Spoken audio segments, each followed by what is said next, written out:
Bonsoir chers téléspectateurs, heureuse de vous retrouver pour notre émission du mois de septembre et j'ai le très grand plaisir aujourd'hui de vous présenter des jeunes.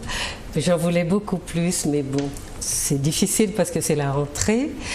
Et j'ai réussi à mobiliser 4 jeunes de tranches d'âge différentes qui vont essayer de nous, ou j'espère, pas essayer seulement, qui nous parleront un peu d'eux parce que il me semble qu'il y a un problème de place de notre jeunesse dans notre société qu'on ne voit pas, qu'on n'entend pas, mais sur laquelle on parle beaucoup et pas forcément de manière très positive.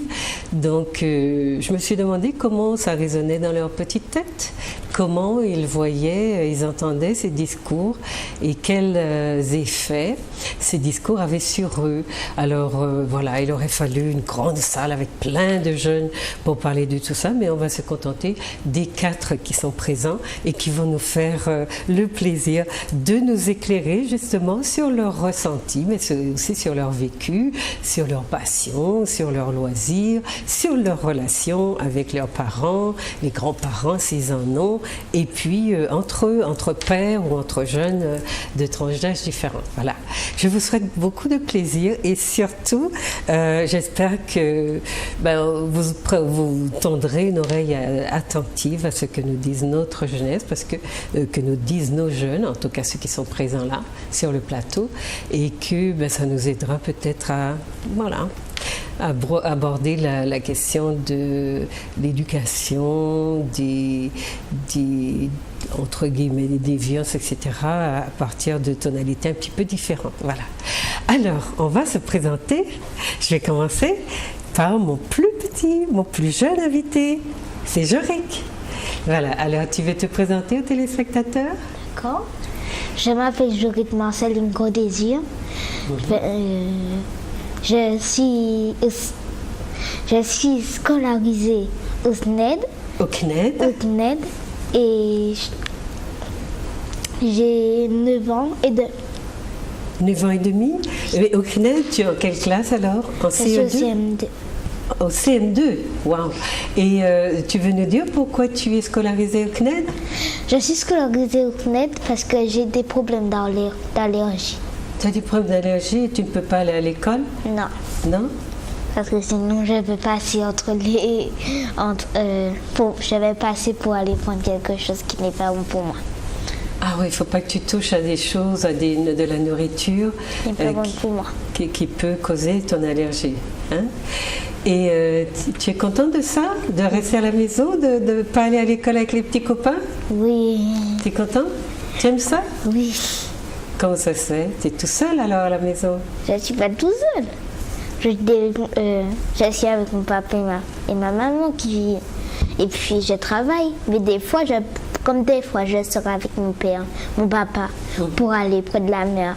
Et puis des fois, je travaille là. Alors, je ne peux pas rester sans amis. Ah, quand tu sors avec ton papa, tu rencontres des amis. D'accord. Et c'est pas embêtant quand même de travailler toute la journée comme ça à la maison? Non, c'est pas embêtant. En plus, je travaille pas toute la journée, je travaille jusqu'à 1h. Jusqu'à 1h, tu commences? De l'après-midi. Et le matin, tu commences? À 8h. À 8h, tu travailles jusqu'à 13h. C'est la nouvelle réforme, alors tu es déjà dedans, c'est formidable. Oui. Tu es formidable. Tous les jours? Oui, sauf le mercredi. Voilà, tu as vacances, tu fais ce que tu veux. Et le mercredi, tu as d'autres activités en dehors de la maison? Alors, le matin, je travaille, puis l'après-midi, je vais au ballet, je vais faire du basket, et puis voilà. Le mercredi aussi, tu travailles? Oui. Mais je croyais que tu avais un jour de repos. C'est vendredi. Ah, c'est le vendredi? Et alors? Alors, le vendredi, je regarde la télé avec mon papa. Ah. Après, on sort, on s'achète une frite. Et puis après, on va à la mer. On fait des... Tu fais pas d'allergie aux frites? Non. Ah. Mais c'est une fois dans le mois que je dois manger ça. Une fois dans le mois, d'accord. Pas beaucoup. Et puis après, on fait des plongées. Et puis après, on rentre à la maison. Et puis, on regarde la télé. Voilà, donc tu as une petite vie heureuse, c'est ça? Bon, alors, Jorik, chers téléspectateurs, il a 9 ans et demi et il est en CN2. Il est scolarisé par le CNED parce qu'il fait une allergie, vous l'aurez compris. Ensuite, on t'écoute? Oui, bonjour. Bonjour. Je m'appelle Gina Jean-Baptiste. J'ai 19 ans et je suis en 2e année de sociologie à Paris. Donc là, je suis actuellement en vacances toujours. Et sinon, dans la vie, comme loisir, en fait, comme passion, je suis dans le milieu artistique en tant que tambouiller dans le Bel Air. Et j'ai également développé un certain nombre d'activités, comme des stages de tambour que je faisais au Vauclin, où j'ai participé dans beaucoup d'associations pour donner des coups de main. Et j'ai également aussi une association que j'ai fondée il y a 3 mois et qui est tournée notamment vers le milieu artistique, audiovisuel, donc l'image et le son, et c'est principalement avec des jeunes que je travaille pour justement leur donner le moyen aussi de parvenir à mon objectif qui est aussi le leur, se développer au maximum dans le milieu artistique et montrer aussi que les jeunes sont une force aussi. Donc c'est un peu ça. Je ne vais pas être trop long. Mais c'est pas dans ton domaine? Oui, tout à fait. Tu dis la sociologie, c'est ce que tu as dit? Oui, je suis en 2e année de sociologie. Quelle université? Paris 8. Ok. Donc ça se passe plutôt bien et c'est aussi par rapport à un projet de travail, c'est-à-dire de recherche du moins, puisqu'en fait je compte travailler sur les musiques afro-caribéennes, mais plus largement étendre aussi au plan international et me concentrer aussi sur le Bel Air. Donc à la base je veux être musicologue. Bien, je suis en sociologie, vous allez dire que ça n'a rien à voir, mais la sociologie m'intéresse particulièrement, c'est-à-dire qu'elle m'aide aussi à comprendre la société. Et j'avais besoin de cette base-là justement dans mon projet de recherche, c'est-à-dire comprendre l'effet de la musique sur la société, l'intérêt aussi qu'elle a dans la vie de tous les jours. Et pour comprendre ça, il faut aussi comprendre comment la société elle fonctionne. Donc voilà. Donc tu vas faire une licence et après tu vas te diriger vers un master en musicologie. D'accord. On reviendra là-dessus. Je ne vous ai pas dit que je ne les connais pas du tout. Donc il n'y a aucune connivence entre nous, je les découvre comme vous, mais voilà, je vais essayer quand même d'être celle qui les questionne pour vous intéresser. Alors, on continue? Alors bonsoir, donc moi je m'appelle Maud Maréchal, j'ai 21 ans et je suis étudiante. Et à côté de ça, j'ai pas mal d'activités dans le domaine notamment artistique, puisque j'écris, je slam, je rappe. Et je suis donc assez proche de tout ce qui est art urbain, mais aussi je touche un petit peu à tout. Et aussi dans le milieu associatif, dès qu'il y a des choses à faire justement on est totalement dans le sujet aujourd'hui, surtout à tout ce qui touche la jeunesse, donc ce qu'elle peut faire, donc avec des jeunes, pour des jeunes, et donc voilà. Tu étudies dans quoi?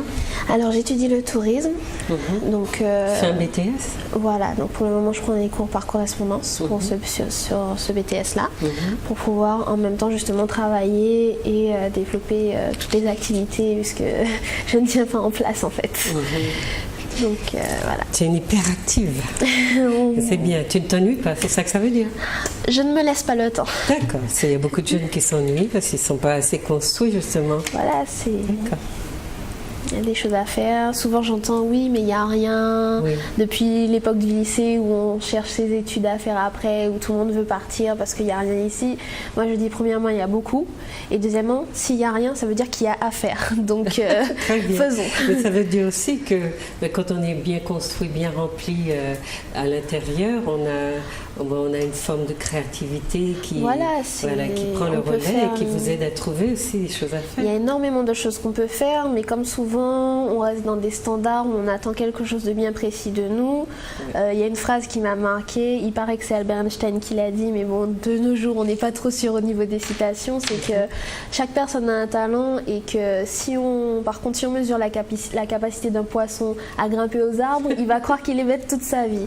Et c'est souvent ça, on a souvent des talents dans des domaines qui, comme ils ne sont peut-être pas exposés ou on n'est pas intéressé par cela, donc on n'en est pas vraiment conscient en fait. Et puisqu'il faut rentrer dans des cases, être bon dans ce dans quoi on nous attend, etc. Et puis chercher ou bien faire comme tout le monde, vouloir faire comme tout le monde parce que c'est ce qui est à la mode ou c'est ce qui est accepté. On a aussi une société qui est très conservatrice et peut-être qu'elle formate un peu les pensées dans le sens de ce conservatisme-là. On ne sait pas.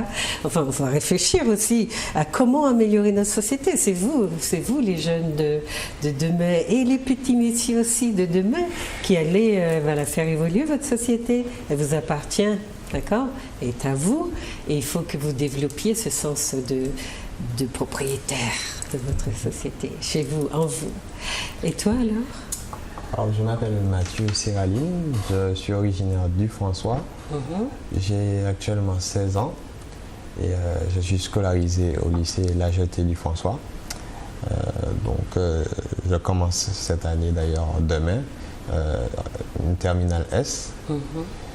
En dehors de ça, tout comme mode, je suis beaucoup engagé par rapport à la jeunesse, donc je suis dans diverses associations. J'anime depuis 2011 une émission de radio. Donc voilà, une émission qui a pour but de mettre en avant la jeunesse, les jeunes talents. Et voilà, globalement, c'est ça. 2011, tu as une émission de radio sur Radio Sud-Est au François. Radio Sud-Est, pour les téléspectateurs, les jeunes qui veulent t'écouter, c'est bien de leur dire. Donc Radio Sud-Est au François. Et donc c'est... comment tu l'appelles ton émission ? L'émission s'appelle Laisser jeunesse parler. Laisser jeunesse parler. Donc en français, on peut traduire par laisser la jeunesse parler, s'exprimer. Et donc elle a pour objectif en fait de mettre en avant la jeunesse, de mettre en avant les jeunes talents martiniquais. Donc on reçoit aussi des artistes confirmés, on a reçu Métis et d'autres artistes. Mais l'objectif premier, c'est de mettre en avant les jeunes talents. Et d'ailleurs, comme Maud le disait, c'est pas parce qu'un tel n'est pas connu, n'a pas la célébrité de tel artiste qu'il n'a pas tout autant de talent. De valeur. Voilà.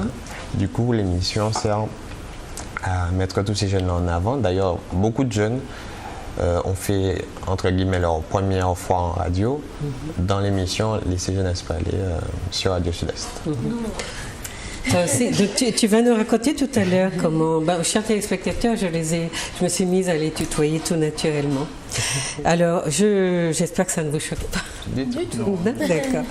Donc, on a entendu. Qu'est-ce que tu en penses, Jorik, de ce qu'on a entendu, que tu as entendu toi, des présentations ? C'est bien. C'est bien, ça veut dire quoi ? J'ai aimé. Tu les trouves intéressants ? Tu t'ennuies pas un peu ? Non. Non ? T'es sûre ? Moi, j'ai l'impression qu'ils sont ennuyants. Non. Tu as envie de faire comme ça plus tard ? Tu vas faire quoi alors ?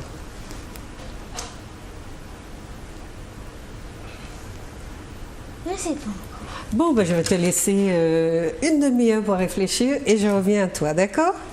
Bon, alors, voilà, on a fait un petit tour d'horizon. Donc vous avez vu que ce sont des jeunes, j'ai eu beaucoup de chance parce que je ne les connais pas, mais je découvre qu'ils sont passionnants déjà et donc voilà, on a plein de questions à leur poser. Par exemple, on va commencer, donc je vous ai dit, ce qui nous intéresse c'est de savoir comment ils vivent leur présence dans une société où il me semble que voilà, il n'y a pas beaucoup de place pour eux. Alors la question c'est celle-là, comment vous sentez-vous dans votre société ? La question est très ouverte, mais on va fermer petit à petit, donc c'est pas la peine d'aller dans trop de détails, mais en gros, est-ce que vous vous sentez à l'aise, vous avez l'impression que vous appartenez à cette société et puis qu'elle se fait du souci pour vous ? Voilà, répondez, prenez la parole. Maud ? D'abord, je vais ouvrir le bal. Alors, moi, dans un premier temps, comme pour à peu près tout, on est dans une société qui est gangrénée par beaucoup de clichés. Et nous, les jeunes, on en fait beaucoup l'objet. Ce qui fait que, du coup, la place que souvent, d'une manière générale, on pense qu'on a, n'est pas forcément celle qu'on a réellement, puisque on s'arrête à ce qu'on dit, ce qu'on voit et qu'on entend. Et souvent, contrairement à comme c'est le cas aujourd'hui, on parle beaucoup des jeunes sans leur demander forcément leur avis. Donc on dit les jeunes sont ceci, les jeunes sont cela, les jeunes pensent comme ceci, les jeunes pensent comme cela, alors que souvent c'est pas du tout le cas. Et on se rend compte qu'au final, d'une manière générale, la société martiniquaise a souvent une opinion de sa propre jeunesse qui est loin de la réalité et qui est parfois beaucoup moins positive que ce qu'elle est réellement. Donc, moi, et ça vous fait quelque chose intérieurement quand vous entendez ce que tu appelles des clichés et que tu sais que ça ne correspond pas à la réalité? Alors oui, moi ça... Quel genre d'effet? Ça me fait de la peine, ça me gêne et puis... ça, d'un autre côté, ça me donne encore plus envie de me battre pour changer ça. Parce que, par exemple, justement, lorsqu'on est dans les rares fois où on nous laisse la parole et où ils se rendent compte qu'en fait, on est tout aussi impliqués, tout aussi intéressés que des personnes d'un tout autre âge. Je me rends compte que lorsque par exemple on me dit ah oui mais tu penses beaucoup de choses, tu parles machin, tu dis des trucs intéressants, ça les étonne en fait. Et bien que d'un côté ça me fasse un petit peu plaisir, de l'autre ça me fait un peu mal de voir que c'est considéré comme exceptionnel alors qu'il y en a beaucoup plus qu'on ne le soupçonne, voire même la majorité. Et dans la plupart des médias, c'est pas du tout cette image-là qu'on donne de nous et dans l'inconscient collectif, c'est pas le cas non plus. Tu parlais de la peine que cela te causait d'entendre ou de ressentir cet environnement qui est marqué par des préjugés et puis qui pose sur vous un regard très stigmatique. Ça peut aller jusqu'à de la colère parfois? De la colère, moi personnellement j'y ai pas été confrontée directement, mais c'est vrai que c'est parfois outrageant et que je n'irai pas jusqu'à la colère, mais des fois je suis offusquée de constater dans les comportements de tout un chacun que la plupart du temps, ce que, entre guillemets, certaines personnes qui font partie de nos aînés nous reprochent, elles-mêmes le font plus que nous. Que par exemple, moi ou d'autres amis à moi qu'on va passer quelque part, on va dire bonjour, on va sourire, quelque chose comme ça, que les mêmes personnes qui disent ouais, ces jeunes-là mal élevés, etc., ce sont ces personnes-là qui vont passer près de nous et nous regarder de travers. Donc je trouve que c'est paradoxal en plus d'être il y a des attentes par rapport à vous que voilà, c'est et cette stigmatisation-là, bon, je ne pointe personne du doigt parce que je pense qu'on est dans une société dont tout un chacun a sa part de responsabilité, mais l'image qui est véhiculée, en plus d'être celle qui est vue, parce que des fois, entre ce qu'on voit de nos propres yeux et ce qu'on entend, qu'on voit dans la plupart des médias, ça fait un tout qui fait que justement, je pense qu'à force de s'entendre dire qu'on est quelque chose, inconsciemment, certaines personnes finissent par tout simplement se laisser le devenir. Et s'identifient au discours ambiant. Voilà, donc ça devient un cercle vicieux. Parce que, bon, moi je pense que tout va dans le dialogue. Il y a eu quelque part une rupture entre les générations, entre les générations précédentes où il y avait toujours un dialogue, un échange avec celles d'avant. Mais je pars du principe que grand coûtait petit, petit coûtait grand. Donc ça doit aller dans les deux sens. Dans les deux sens, d'accord. Tu veux dire quelque chose, Jean-Baptiste? Donc toi tu as 19 ans et toi tu as 21 ans, d'accord? Oui, je suis tout à fait d'accord avec ce qu'a dit Maud. Mais ce que je voulais essentiellement dire, c'est qu'on est aussi dans une société où on doit se battre en fait, en tant que jeune. Et on doit aussi chercher, se battre, c'est-à-dire trouver sa place en quelque sorte. C'est pas évident quand on est jeune justement de s'identifier justement, même de se faire reconnaître pour ce qu'on fait. Et moi personnellement, c'est ça que j'ai monté mon association. C'est pour montrer aussi que les jeunes, Elle s'appelle comment ton association? Elle s'appelle BDS Music, donc très anglais, mais bon, c'est assez pensé, puisque c'est Black Dream Sound Music. Donc je l'ai fondé avec mon meilleur ami, qui est musicien, donc pianiste, guitariste, etc. Et comme aussi je suis musicien, je fais de la musique assistée par ordinateur, photographie, donc pas mal de domaines.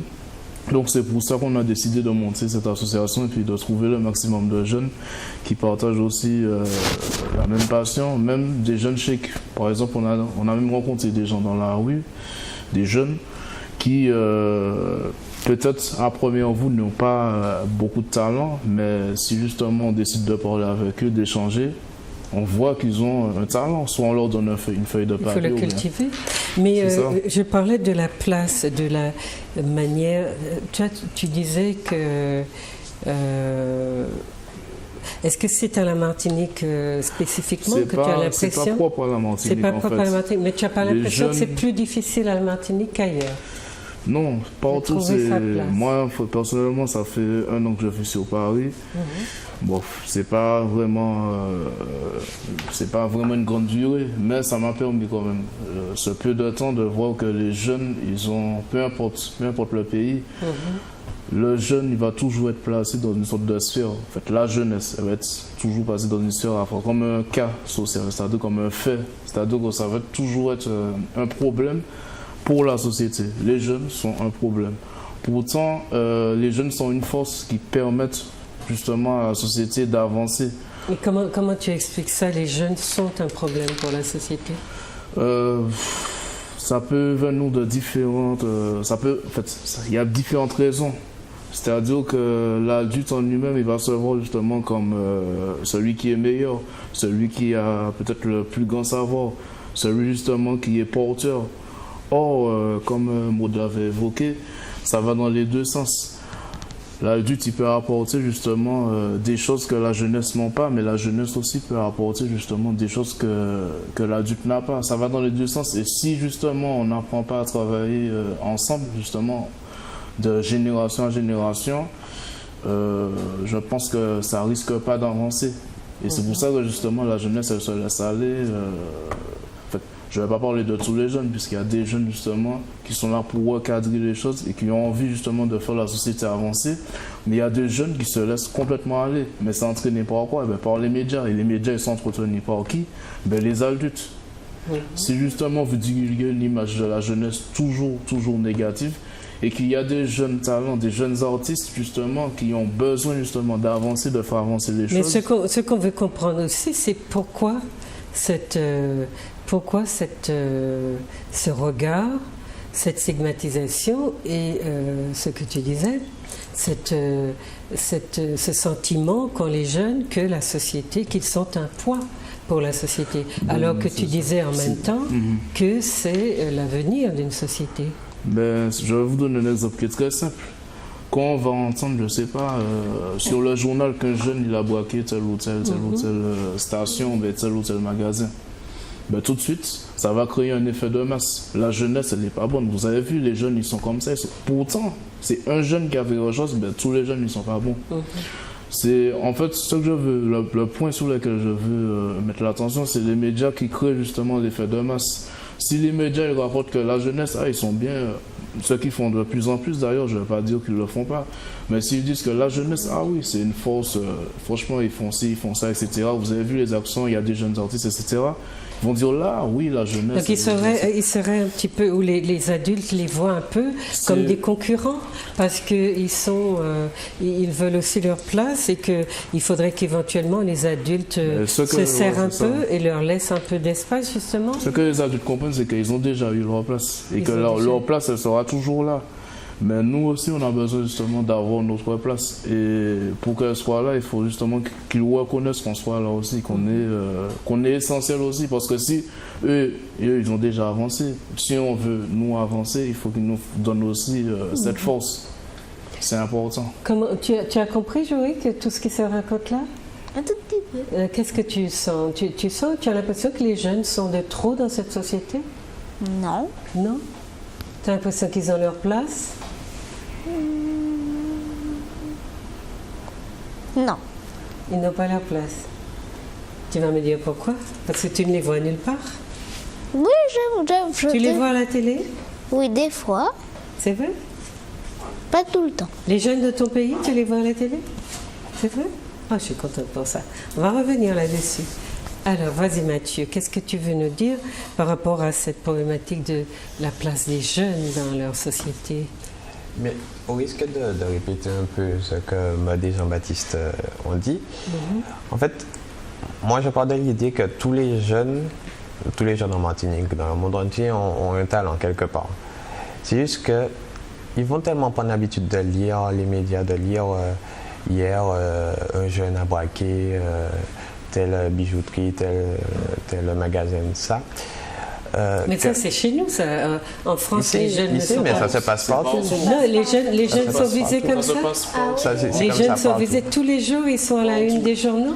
Peut-être pas tous les jours. Mais bon, comme on est plus entre guillemets entre nous, la Martinique, comme c'est plus petit, c'est plus centré, donc la moindre chose qui se fait aura plus d'impact. Donc c'est peut-être plus sporadique au niveau de la France. Vous connaissez des journaux en France où vous avez tous les jours des jeunes qui ont attaqué, qui sont des délinquants, qui sont... Pas tous les jours, pas autant. Une fois par mois ou bien une fois tous les 2 ils mois. sont plus axés Ce sur qu'on le pourrait dire, news c'est international. qu'on verra plus souvent, que ce soit ici ou en France ou même à l'échelle internationale, on verra plus souvent à la une ou dans le journal, on verra plus souvent des jeunes qui ont braqué quelque chose, qui ont tué un autre jeune, des jeunes, entre guillemets, qui font des actes mauvais, plutôt qu'un article sur un jeune qui a ouvert une entreprise, une association, qui fait quelque chose d'utile. Et ça qui est un peu dommage, parce qu'au final, on voit tellement souvent que les jeunes ne sont pas bons, que les jeunes font ci, font ça, qu'au final, au bout d'un moment, on se dit qu'on n'a plus vraiment envie de se battre. Du coup, si c'est ce qu'on pense de nous, pourquoi ne pas les laisser penser la vérité, quoi? Pourquoi se forcer? Alors que si on donne aux jeunes la chance, ils peuvent faire énormément de choses, et on le voit aujourd'hui, on le voit dans les actions qui se mettent en place par des jeunes en Martinique. Je pense aux initiatives du Conseil départemental de la jeunesse et d'organismes comme ça, qui font des actions positives.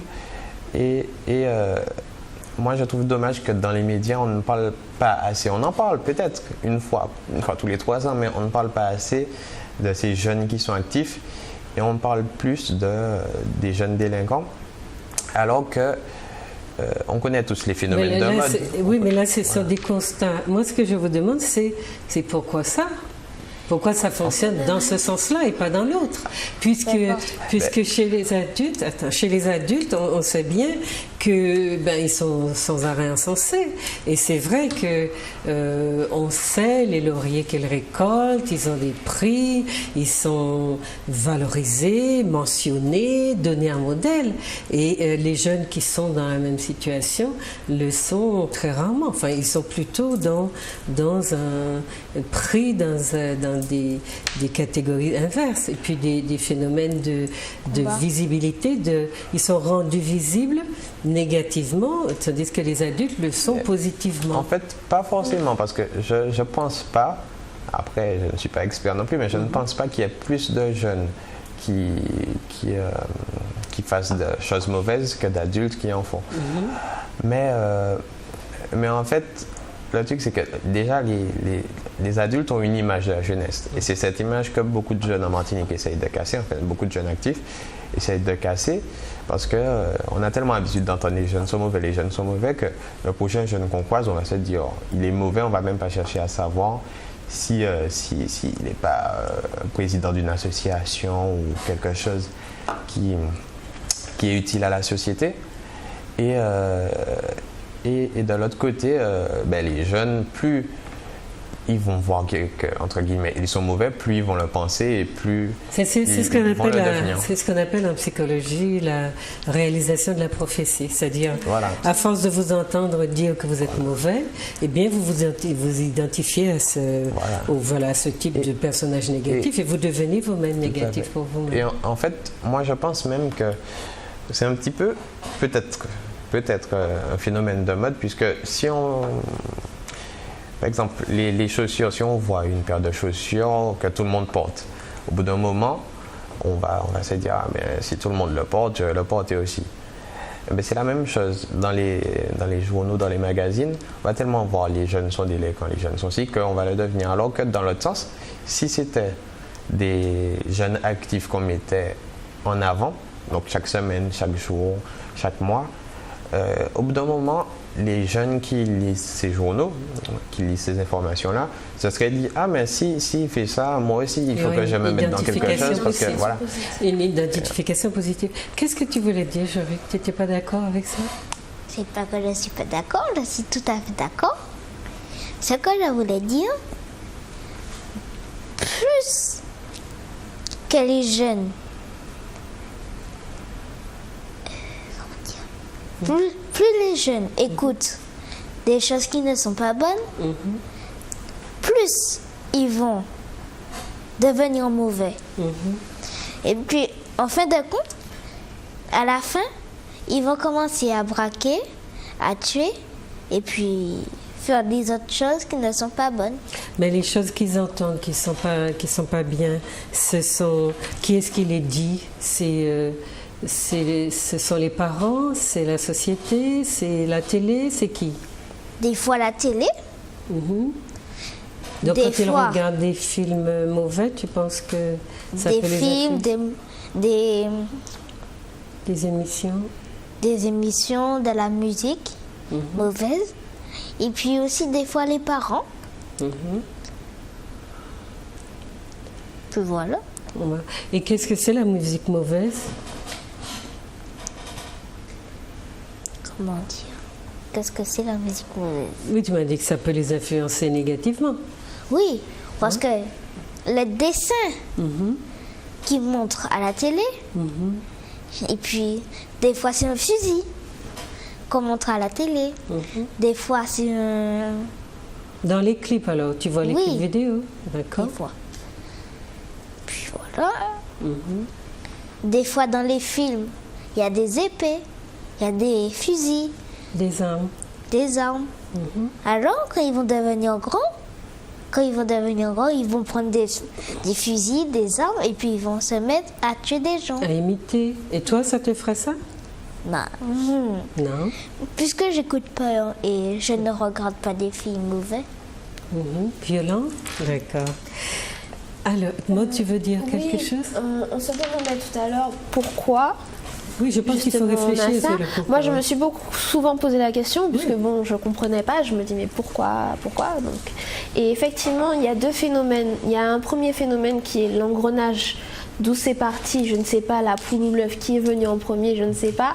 Mais on est rentré dans un cycle qui fait que plus des médias vont en parler, plus les gens vont en être friands.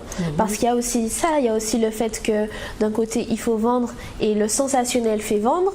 Et lorsqu'on va dans la boutique du quartier et qu'on voit le gros titre du France-Anti, meurtre tel endroit, attaque tel endroit, accident tel endroit, tout de suite les gens ils vont courir acheter. Donc ça va dans les deux sens parce que en communication, la première chose qu'on apprend c'est la presse parle de ce dont le peuple parle et le peuple parle de ce dont la presse parle. Donc autant le peuple que les médias ont une part de responsabilité dans cette espèce d'engrenage-là. Et d'une autre partie, quand il y a un jeune qui fait quelque chose de mal, on dit toujours un jeune a fait ceci, un jeune a fait cela. Quand c'est un adulte, on ne dit pas quel âge il avait, on ne dit jamais ça. Pas plus tard que tout à l'heure sur la route, on entend oui, il y a eu tant de braquages, la plupart ayant été réalisés par des jeunes ayant entre 18 et 25 ans, mais on ne nous donne pas quel pourcentage, on ne nous donne pas quel pourcentage a été fait par des plus de 35 ans, on ne nous donne pas tous ces éléments-là. Mais lorsque c'est un jeune, on dit un jeune a fait ceci, un jeune a fait cela. Et même si il y a, je reconnais, un petit élan d'effort dans la presse pour essayer de mettre aussi en avant des jeunes qui font quelque chose.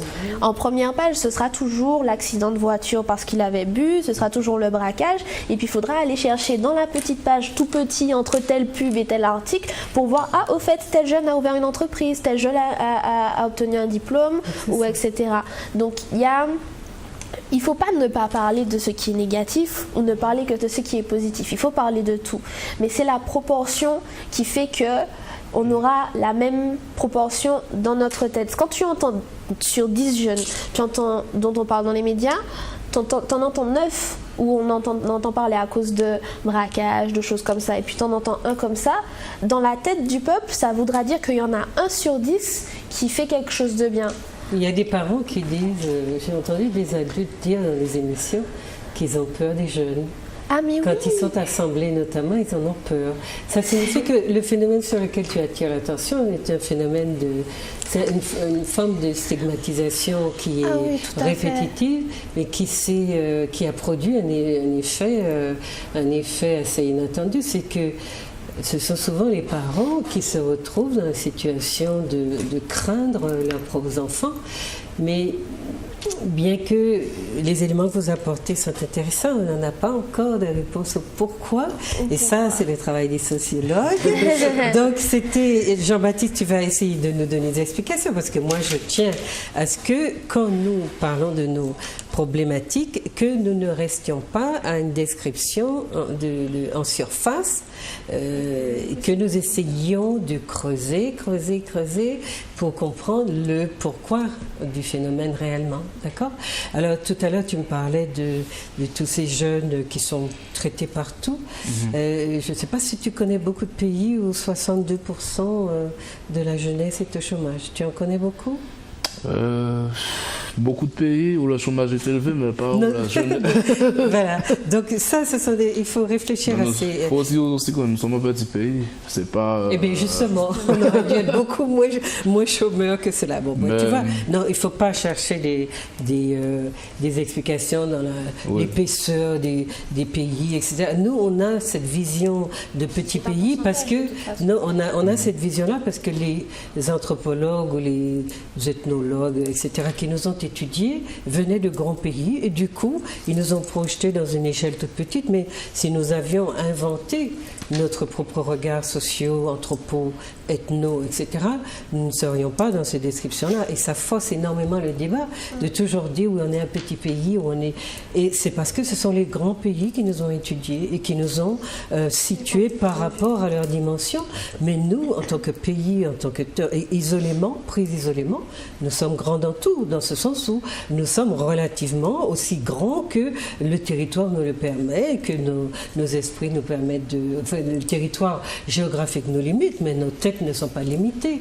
Et les phénomènes que nous vivons démographiquement, numériquement, devraient être beaucoup, beaucoup plus atténués que ceux qui sont. Or, ils ont des proportions de plus que de grands pays. Ce sont 70% de chômeurs pour un pays de 600 millions d'habitants, pour un pays de pas 400 000 habitants. Voilà, c'est à ces phénomènes-là qu'il faut réfléchir.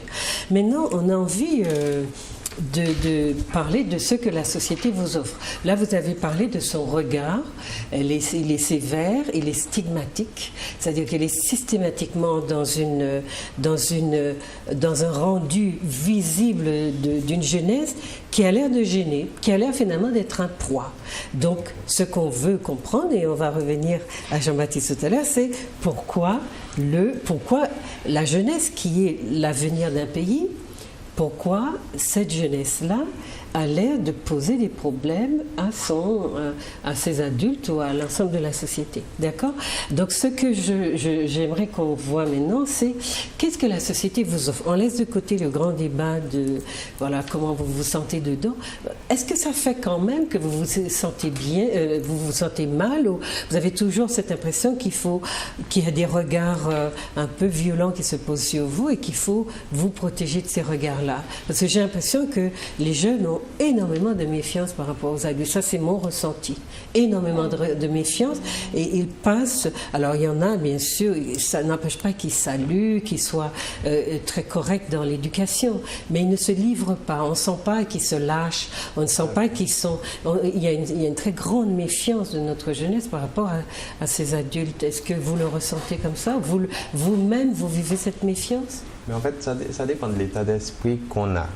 Parce qu'on peut se dire, bon, je suis jeune, j'ai des capacités, du coup, voilà, on essaye de faire abstraction de tous ces regards. Mais il y a d'autres jeunes qui peuvent aussi se dire, voilà, qui peuvent, en fait, disons que ce sera toujours plus facile pour un jeune de parler à un autre jeune.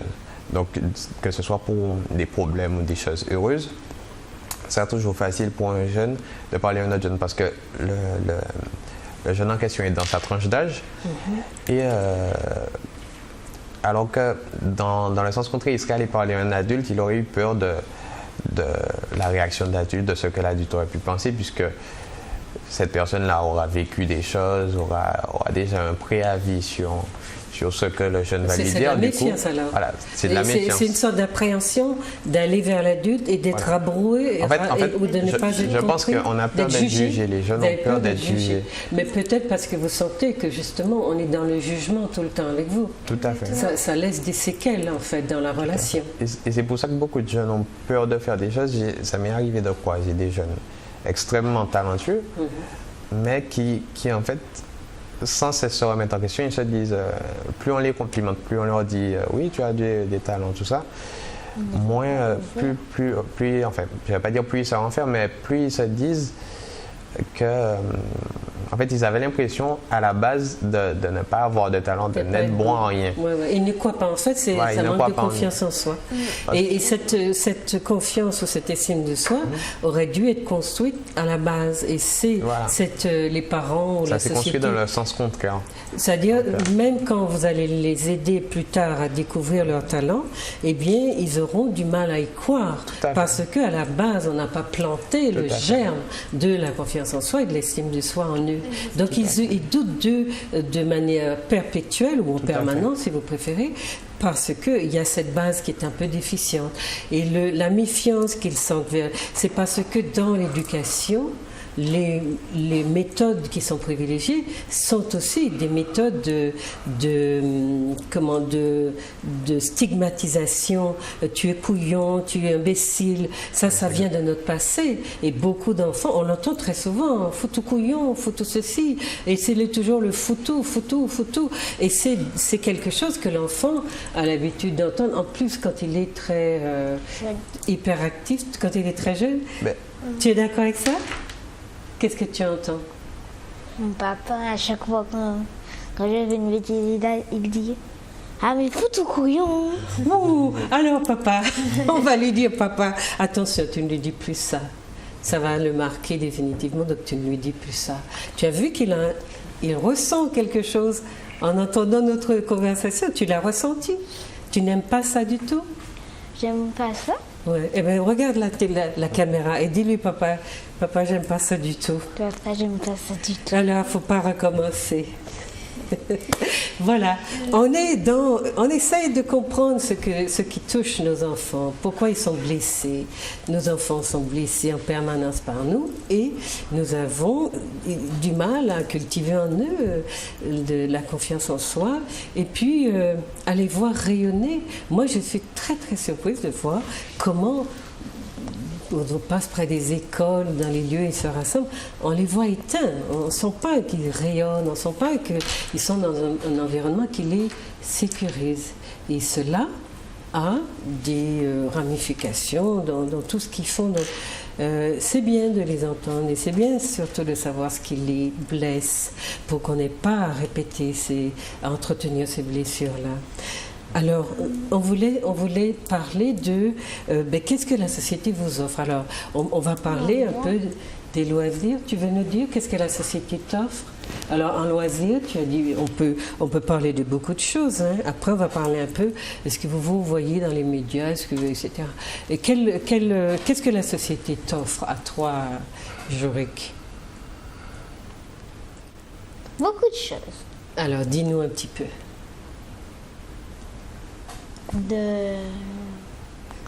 Quand tu dis société.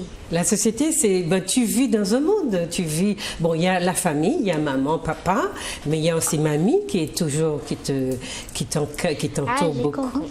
Et puis il y a tout le reste, tout ce qui est en dehors de toi. Tu vis pas dans le vide, tu vis dans quelque chose, voilà. Hein? Alors mes parents, Et mes parents et ma mamie, ils m'offrent beaucoup d'amour. Déjà. Et te quoi? Ils m'offrent beaucoup d'amour. Ils te donnent beaucoup d'amour, c'est bien, oui. Tu sens qu'ils t'aiment? Oui. Comment tu sens ça? Des fois, ils me disent des petits mots doux. Ah oui, c'est important. Ah oui, les parents, dites des petits mots doux. Au lieu de toujours dire foutu couillon, dites-leur je t'aime. Oh, si vous ne savez pas dire ça, on n'est pas obligé de savoir dire je t'aime. Hein. On peut dire autre chose. Hein? Des petits mots doux. Des fois, ma maman me chante des petites chansons quand je suis pour m'endormir. Puis voilà. Et puis des fois, elle me dit je t'aime. C'est important que les parents disent ça? Oui. Ouais. Et papa, il dit ça aussi? Papa dit c'est bien mon fils. Il dit ça. Il dit c'est bien mon fils.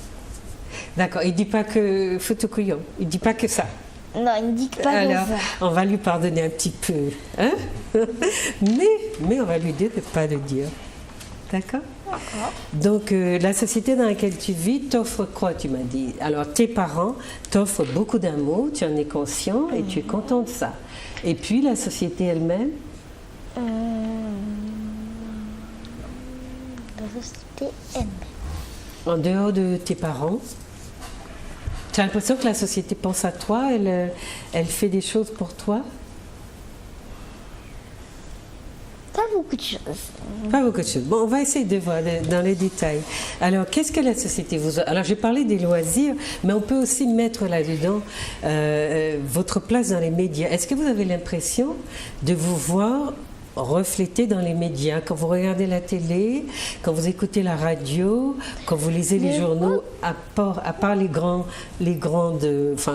gros titres sur les braqueurs, est-ce que vous voyez des jeunes représentés? Oui, qu'est-ce que tu voulais dire, Joël? Des fois, comme moi, je regarde la télé avec mon papa, on dirait que je suis dans la télé. Tu es dedans? Qu'est-ce que tu vois?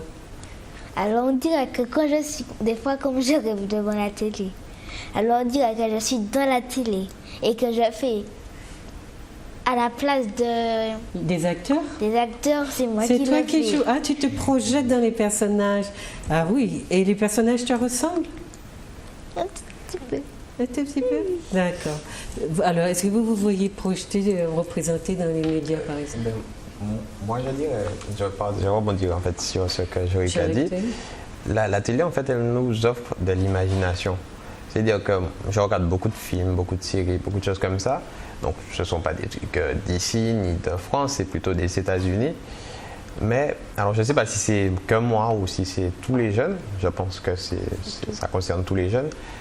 Mais en fait, la télé, elle nous offre de l'imagination. C'est-à-dire qu'on voit des films, on se dit, ah tiens, l'acteur, en fait, le personnage fait ça, fait ci. Donc, au bout d'un moment, on se dit, moi aussi, je suis peut-être capable de le faire et je vais me donner tous les moyens pour y arriver.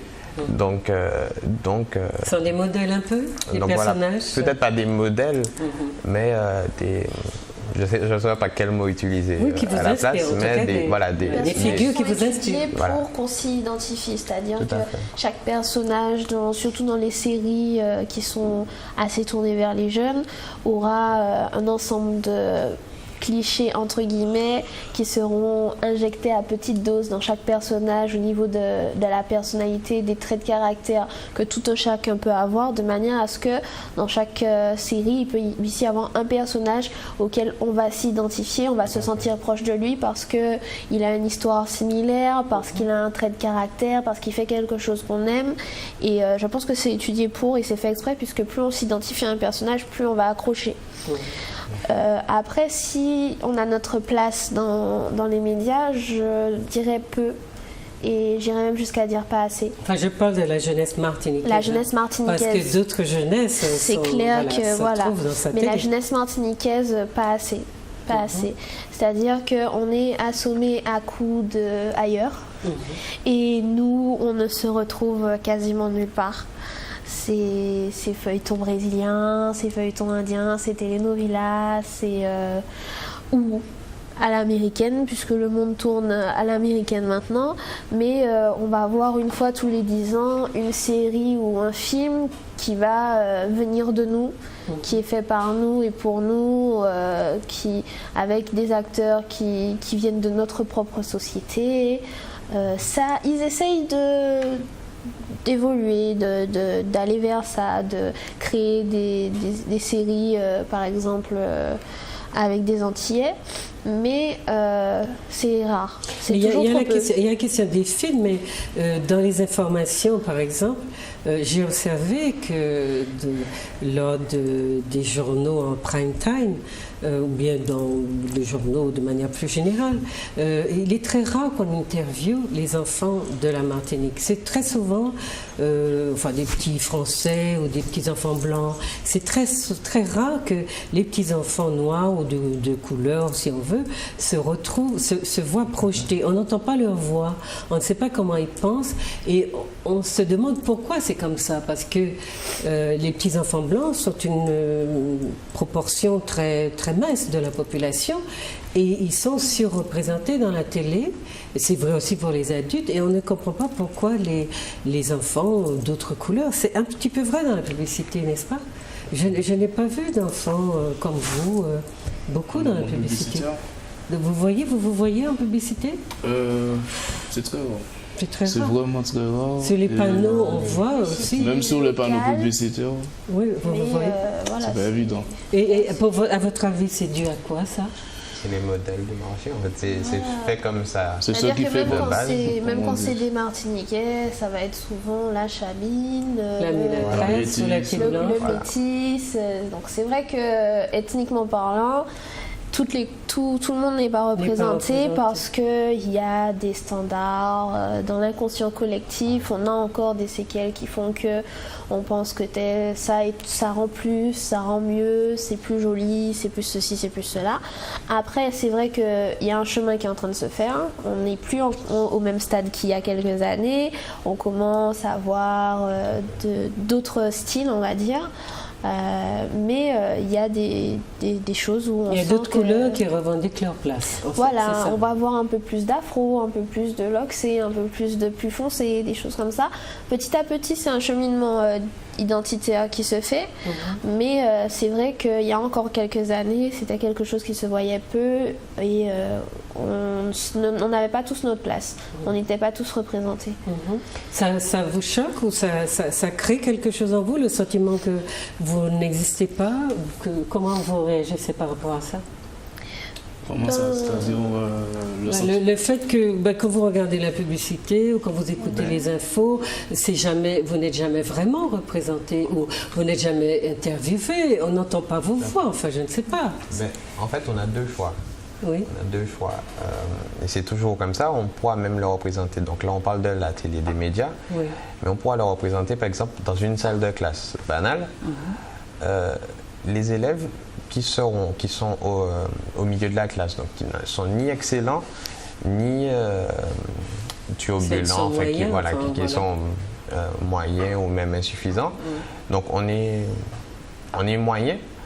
Dans vos têtes, vous vous dites que vous êtes... Mais en fait, le truc, c'est que ces jeunes-là, ils sont un peu perdus dans la société, puisque donc je retourne à mon exemple de l'école.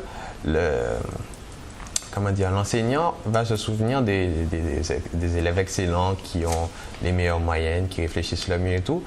Les élèves turbulents, comme les profs vont parler beaucoup, ils vont les reprendre, donc forcément ils vont retenir leur nom aussi vite que les meilleurs. Et au final, les élèves qui ne sont pas excellents, mais qui ne sont pas turbulents non plus, enfin qui travaillent, qui ne sont pas aussi forts que les plus forts, mais qui travaillent quand même, et qui n'en font pas de bêtises, ne font pas ci, ne font pas ça. Mais en fait, ils se retrouvent perdus puisqu'on leur porte pas d'attention. Ils sont transparents. Voilà, ils sont transparents. Et du coup, là, on a deux choix à ce moment-là. Quand on est à cette place-là, c'est soit on se dit, je vais me battre et je vais arriver, voilà, je vais me battre, je vais me faire voir. Je vais travailler, je vais faire ci pour être visible. Donc, je vais me battre. Soit je vais... à quoi on se battre, autant se laisser aller. Plus ça va, plus je coule, plus je disparais. Et au final, beaucoup plus de jeunes vont faire ce choix-là, donc ils vont arrêter de se battre pour rester ceux qui sont moyens et tout. Ils vont finir par devenir peut-être les jeunes qui vont commencer à faire 2-3 bêtises parce qu'ils auront commencé là. Et tout ça je ne vais pas dire pour se faire voir, mais pour exister. Pour exister, tout à fait. Tout à fait. C'est une réaction. Voilà. Soit disparaître, voilà, se laisser couler, se laisser couler. C'est l'un ou l'autre des bouts qui est vu. Et malheureusement, on prend la plupart du temps le choix de la facilité. Le choix de la facilité, c'est plus facile de se laisser tomber. Je ne crois pas que ce soit forcément. Je crois que donc dans les familles, les enfants qui viennent de ces milieux-là, enfin qui adoptent ces comportements-là, sont des enfants dont les parents n'ont pas stimulé la positivité. Donc, si dans l'école, ils se retrouvent dans cette position d'être un petit peu largués, eh bien, ils seront définitivement largués et l'échec scolaire va suivre très vite. Parce que c'est une construction, la confiance et l'estime de soi, c'est une construction.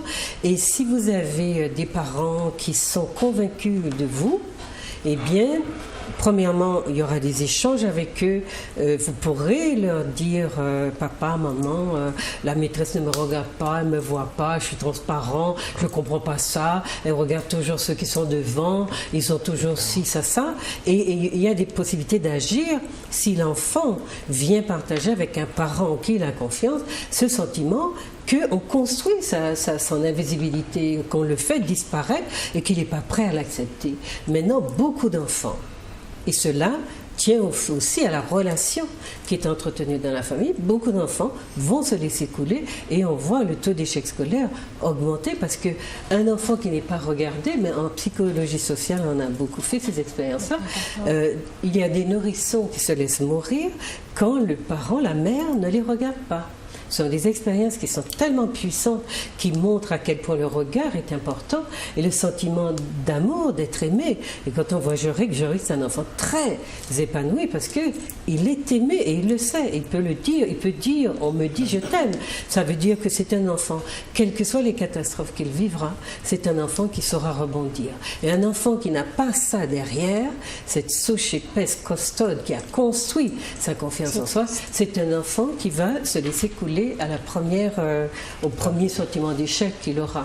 D'ailleurs, pour répondre à ce que vous disiez tout à l'heure sur la méfiance et le manque de confiance qu'il y a entre nous les jeunes et les moins jeunes, il y a aussi un problème de communication qui est catastrophique parce que il y a eu, je ne sais pas quand ni comment, une coupure, comme je disais tout à l'heure, qui fait que on ne parle pas le même langage et si aucun des deux ne fit l'effort d'aller vers l'autre, parce que de tout temps, les jeunes ont Ça serait quelle génération Ça serait quelle génération les 20 ans et les 15 ans, par exemple? Je ne saurais dire, parce que maintenant, il y a des fossés énormes qui se creusent, même à quelques années de différence.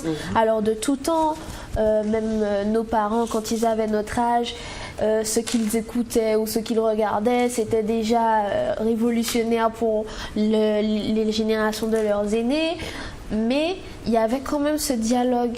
C'est-à-dire que même au niveau, par exemple, artistique, culturel, musical, à l'époque de nos parents, quand nos parents avaient notre âge et que c'était le ragamuffin qui commençait à être à la mode, nos grands-parents disaient, qui eux écoutaient leur zouk, leur belay, disaient c'est une musique boudoum boudoum.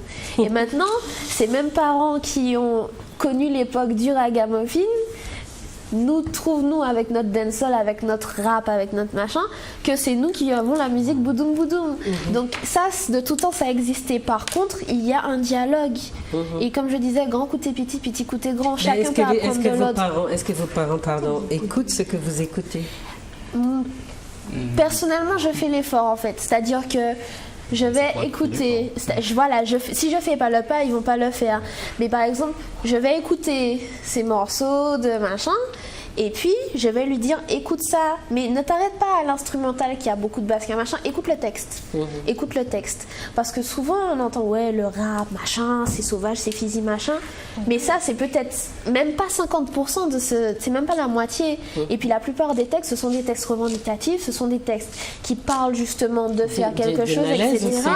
Des malaises qu'il y a. Tout à l'heure, Jean-Baptiste nous expliquait que le malaise de la jeunesse, il y a ça autant en France hexagonale qu'ici, et ça date pas d'aujourd'hui. Il y a quelques années, des rappeurs français que j'écoutais qui font des chansons du style Jeunesse France par exemple, où ils t'expliquent, dis-leur qu'on n'est pas le problème mais la solution. Donc ça c'est plutôt les enfants des banlieues, ça.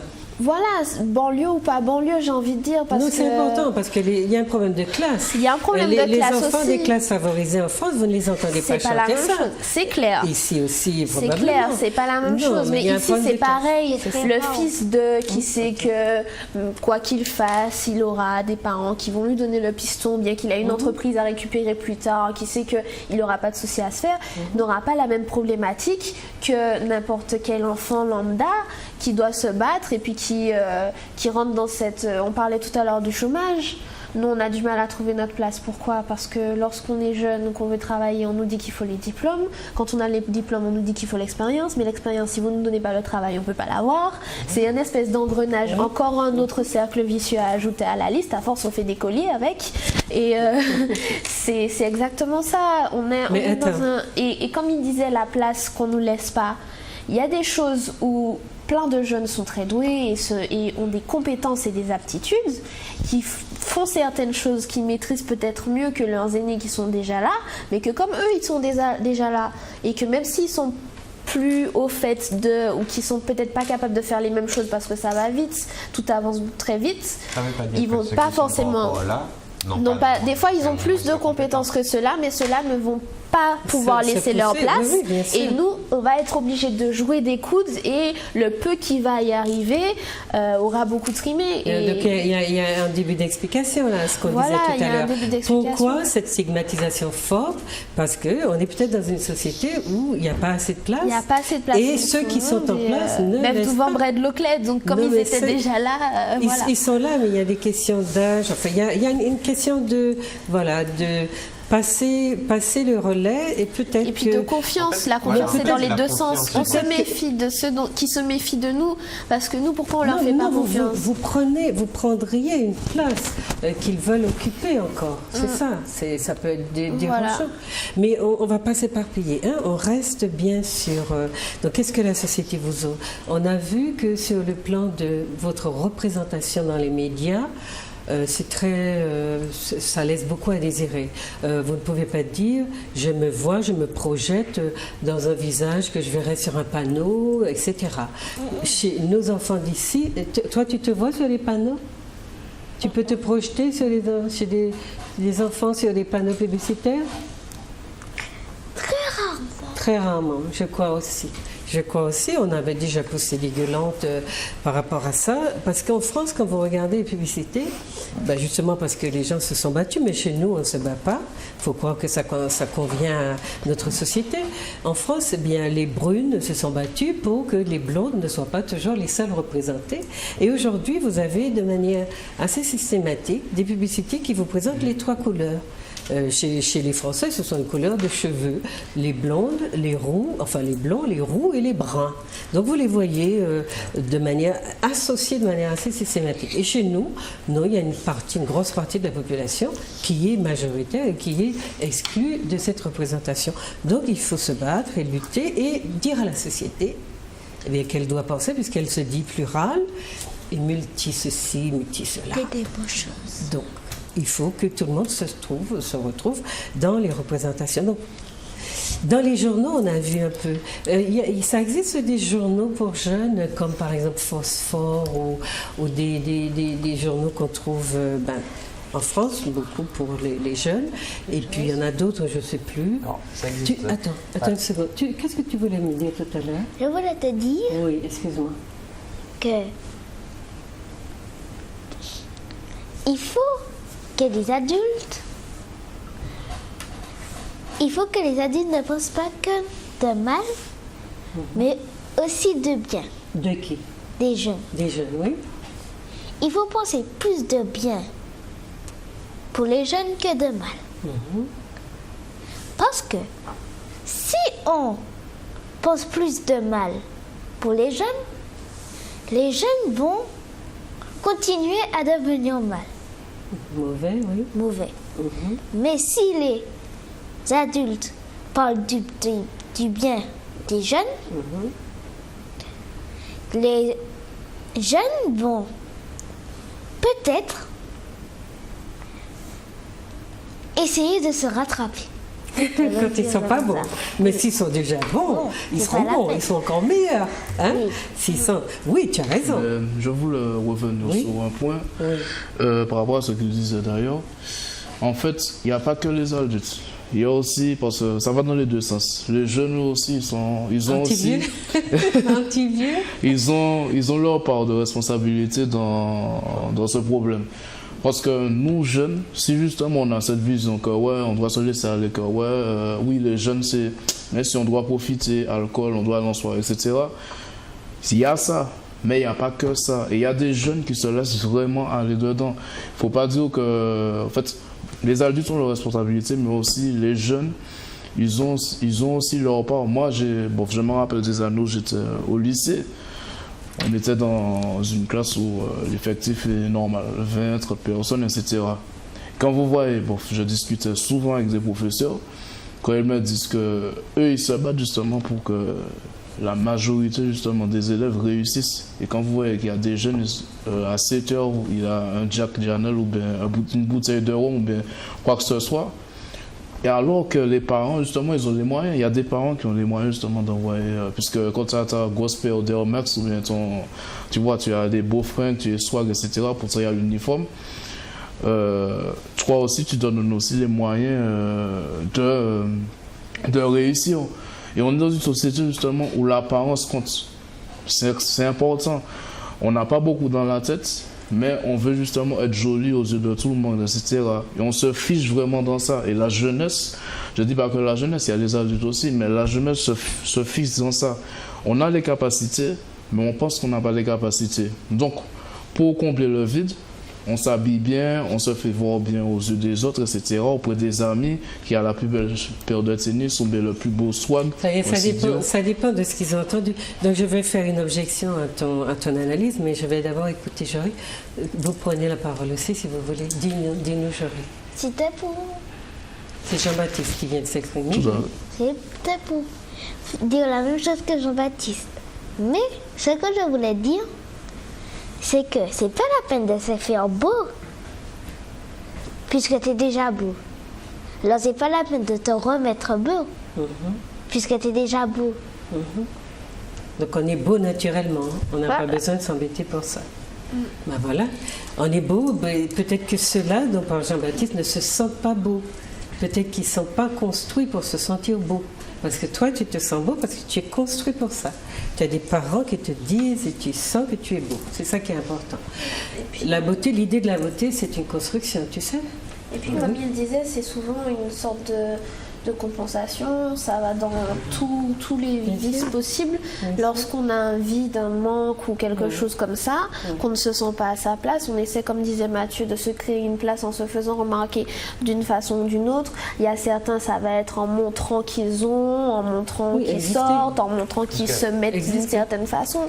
Mais ça, c'est dans toutes les sociétés qu'on retrouve ce phénomène de la compensation dans la culture de l'image, etc. Dans toutes les sociétés, chez certaines catégories de personnes qui sont en fait peut-être en manque d'image. Voilà, et toi, qu'est-ce que tu veux dire? C'est un cercle vicieux perpétuel, puisque les jeunes vont d'abord essayer de chercher à exister auprès de l'adulte. Donc, à avoir de bonnes notes, à avoir assis.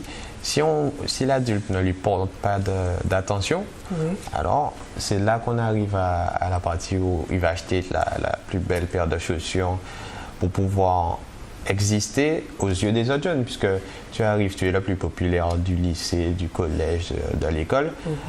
Forcément, tu te fais remarquer et les gens te portent de l'attention. Et c'est dommage que à un certain moment, on s'inquiète plus de l'attention que les jeunes, enfin, que l'autre va penser de nous. Que l'attention que l'autre va nous porter, puisque on va attirer son regard parce qu'on a de beaux vêtements et on ne va pas se soucier de sa construction intérieure. En fait, on pense plus à paraître qu'à être. Oui, mais les jeunes, ça ne tombe pas du ciel, hein, un jeune. Et ça ne naît pas avec l'idée qu'il faut paraître. Hein. C'est clair. Donc, la question que je veux poser à Jean-Baptiste, c'est celle-là. Parce que tu es un futur sociologue. Donc, il faut poser... Ah oui, au moins ça. Enfin, en tout cas, tu vas associer la sociologie à ta formation. On ne pose pas les questions dans tous les sens. On ne peut pas dire les jeunes sont responsables, etc. Les jeunes descendent de leurs parents. Les jeunes sont construits par leurs parents. C'est vrai, les parents diront « oui, je les ai éduqués, j'ai fait ci, j'ai fait ça, mais ils m'ont échappé ». D'accord. Ils ont échappé aux parents parce que le groupe de pères, c'est-à-dire ceux qui ont le même âge, ceux qui vont rencontrer en dehors de la maison, va jouer un rôle dans leur vie. Mais ce qu'on sait, c'est qu'effectivement, pendant un temps, l'enfant peut échapper à son parent, quelle que soit l'éducation qu'il a reçue. Mais plus cette éducation est solide, construite, plus la base est en béton armé, moins l'enfant va marquer de distance et de dérive par rapport à l'éducation reçue. Donc les enfants qui partent dans des dérives, ce sont des enfants dont la base n'a pas été assez scellée. Et c'est en cela qu'on retrouve la responsabilité des parents. Alors il ne s'agit pas de dire que les parents sont responsables, ceci, cela. Il ne s'agit pas non plus de laisser dire que ce sont les autres qui nous ont enlevé nos enfants. Les pères, les copains, les copines, ils ne sont pas en lien avec mon enfant et puis je n'ai plus rien pu faire. Si ça m'est arrivé en tant que parent, c'est que j'ai raté quelque chose. Et ce quelque chose-là, je dois pouvoir le connaître. Ce qu'il y a, c'est que beaucoup de parents font des enfants, mais ils n'ont pas appris à connaître les stades du développement d'un enfant et à savoir qu'à des moments donnés, l'enfant aura plus besoin des pères, c'est-à-dire des copains, des copines, que d'eux, sans jamais cesser d'avoir besoin des parents. Mais les parents ont l'impression que puisque l'enfant marque en apparence une préférence pour les copains, qu'ils sont rejetés, puis ils disent à la limite, je ferme ma porte, puisque au grand prend caillou, fait ceci, fait cela, et c'est jeter les enfants dans un désarroi. Parce que, des avoirs qui ne peuvent pas... Parce que ce qu'on sait, ce que l'expérience montre, c'est que passer ce stade, ce moment de leur développement, c'est en général l'adolescence ou jusqu'à l'âge de jeune adulte, passer ce moment, les jeunes reviennent, ils reviennent à la maison, ils reviennent à leurs parents et ils continuent l'éducation, les projets qu'avaient les parents pour eux. Donc, c'est un temps, mais ça demande qu'on sache tout cela. C'est pour ça que j'ai proposé souvent qu'on fasse une école des parents, qu'on leur apprenne le stade de développement de l'enfant et surtout que les parents ne continuent pas à dire « mon enfant m'a échappé ». Si mon enfant m'a échappé, c'est que je n'ai pas su le garder. Et ça ne culpabilise pas au-delà du nécessaire. Ça dit juste « j'ai pas su faire ». J'ai pas su faire parce qu'on m'a pas appris. Donc la société doit se sentir responsable de cet apprentissage par des parents et voilà, on sera non pas dans de la culpabilisation, la culpabilité réciproque, etc., mais dans quelque chose de conscient. Je suis conscient de mes ratés, je sais pourquoi ça n'a pas marché et je sais pourquoi mon enfant m'a échappé. Et si on a tellement d'enfants qui échappent à leurs parents chez nous, puisque nous parlons de chez nous, c'est qu'il y a un problème dans l'éducation, mais pas dans le sens où on veut signifier que les parents n'ont pas joué leur rôle, dans ce sens où très souvent ils ignorent, je le sais pour faire de la formation aussi, ils ignorent comment un enfant se développe. Ils ignorent qu'à l'adolescence, l'enfant aura des besoins qui sont si puissants qu'il va se battre contre ses parents pour pouvoir les réaliser. Et ça, ce n'est qu'un stade. Passé ce stade, l'enfant revient à ses parents. Donc la construction, elle est nécessaire et il faut savoir la maîtriser et mener l'enfant, même lorsque c'est difficile, garder son enfant, garder le cap, être patient, inspirer la confiance, demander qu'il se confie s'il a envie ou qu'elle se confie. Ça, c'est important. Tu parlais du dialogue, moi. Oui, et il y a aussi le fait où justement on parle de différence d'éducation.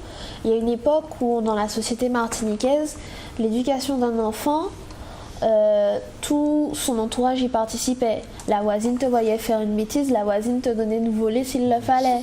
La tati, le tonton, le papa, la cousine, le machin.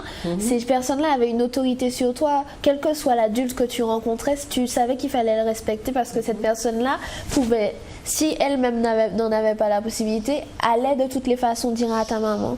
Et ta maman allait te c'était une machin. prise en charge collective. Une prise en charge collective. Tradition africaine de chez Et nous. aujourd'hui, on se dirige vers plus un modèle qui est plus Nucléaire, occidental. Et voilà. on se retrouve avec des parents qui ne veulent pas qu'on vienne leur parler de leur enfant parce que c'est c'est moi qui Wikipédie.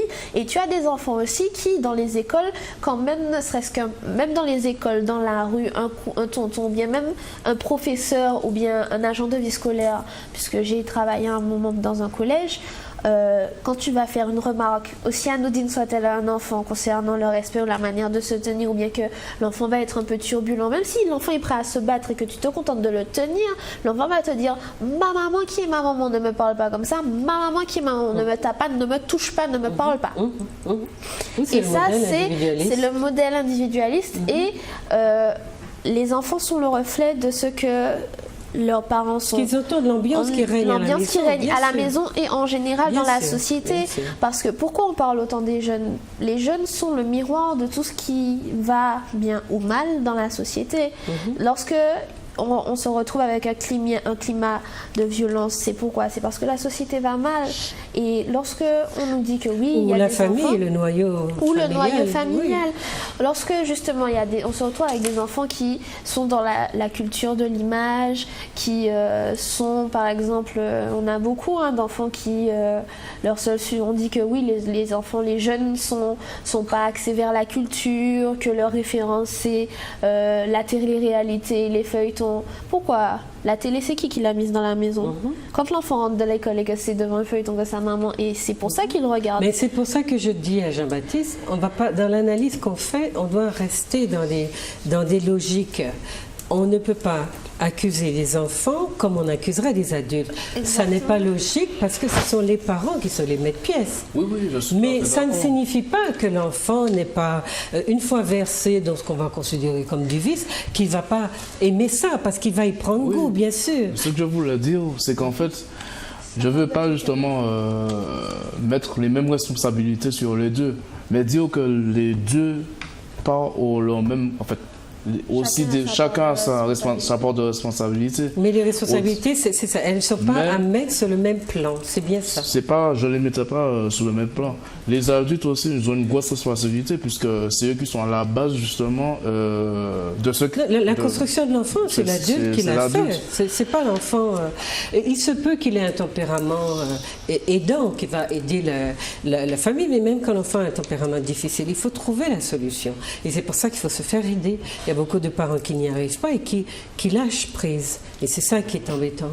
Tu voulais dire, Jorik, quelque chose? Non? J'ai pensé. Je voulais entendre vos... Est-ce qu'il existe à la Martinique une musique pour les jeunes?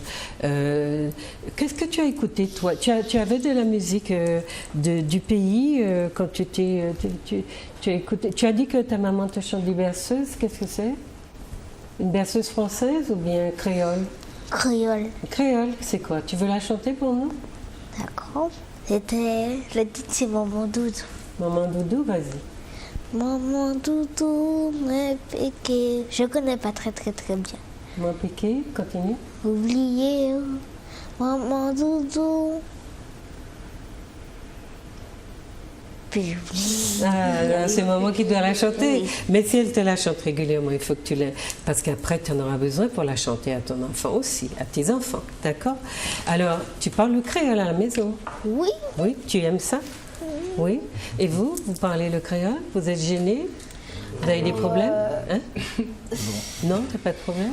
Alors, le créole fait partie de notre culture, mais on se rend compte que même par nous-mêmes, des fois, comme beaucoup de choses qui viennent de nous et qui sont rejetées par nous-mêmes, je vais dire exactement la même phrase en français qu'en français. En créole, certaines grandes personnes vont trouver ça irrespectueux ou vont dire que le créole, ça fait vulgaire dans la bouche d'une jeune fille, ou ce genre de choses. J'y ai eu droit. Donc tu l'entends encore, ça? J'y ai eu droit. En 2014, ça existe des gens qui disent que le créole, c'est mal élevé. Alors peut-être que le créole sort plus facilement quand on est des fois énervé, donc les gens l'associent à une certaine agressivité.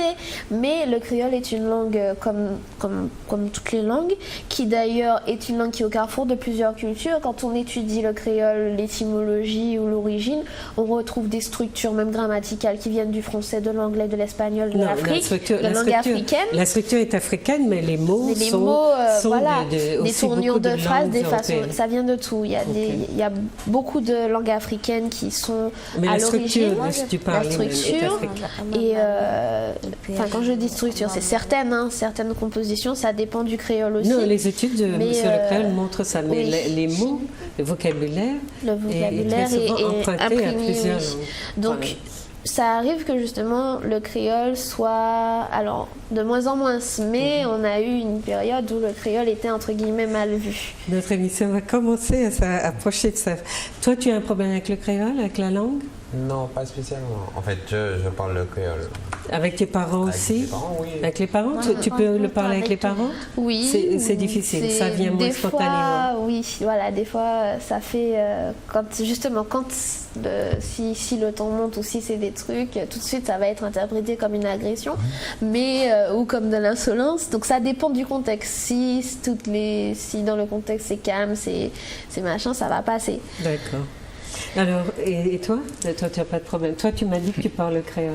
Moi, je parle le créole tout le temps à la maison. Voilà, ben c'est bien. Donc, voilà un petit monsieur qui habite sa culture de manière formidable. Et dans ce que vous mangez, ce que vous aimez, parce que l'émission se termine, qu'est-ce que c'est assez rapidement?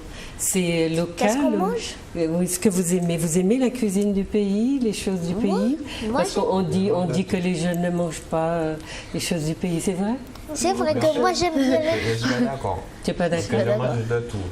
Je ne peux pas vraiment dire que j'ai des préférences parce que je mange vraiment de tout en fait. Donc je peux manger aujourd'hui une nourriture qui n'est pas du pays, donc c'est pas un fast-food, quelque chose. Et c'est pas pour dire que je préfère cette nourriture-là. Le lendemain, mes parents vont faire à la maison un tinel en mori, voilà, ou bien n'importe quel autre repas, un migrant, quelque chose comme ça. Je vais tout autant apprécier que le fast-food de la veille, peut-être même beaucoup plus. En fait, le truc, c'est que faut vraiment diversifier. Plus on va manger de nourriture différente, plus on va apprécier la particularité de chacune. Mais il n'y a pas une dominance de la cuisine du pays chez toi? C'est plus ouvert, ou bien une dominance? En fait, ça... C'est varié. C'est varié, mais on mange beaucoup de nourriture locale, c'est-à-dire que le week-end, tous les samedis chez moi, il y a forcément, que je sois à la maison ou que je ne le sois pas, il y a forcément un tinel en mori qui est fait à la maison.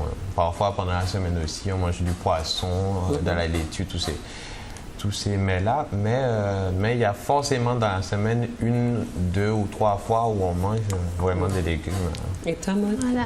Ben moi pareil, on mange de tout, plus de local, puisque quand on fait notre repas, c'est ce qu'on fait.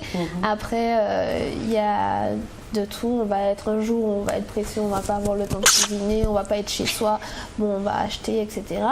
Mais c'est plus orienté vers le local et de manière générale, hein, même au niveau de bon, tu es malade, le jardin de mamie, c'est la pharmacie, Rimet Rasé. C'est la paire Rimet Rasé, voilà, et donc c'est pour tout. On a la chance d'avoir tout ce qu'il nous faut, entre guillemets, c'est très varié.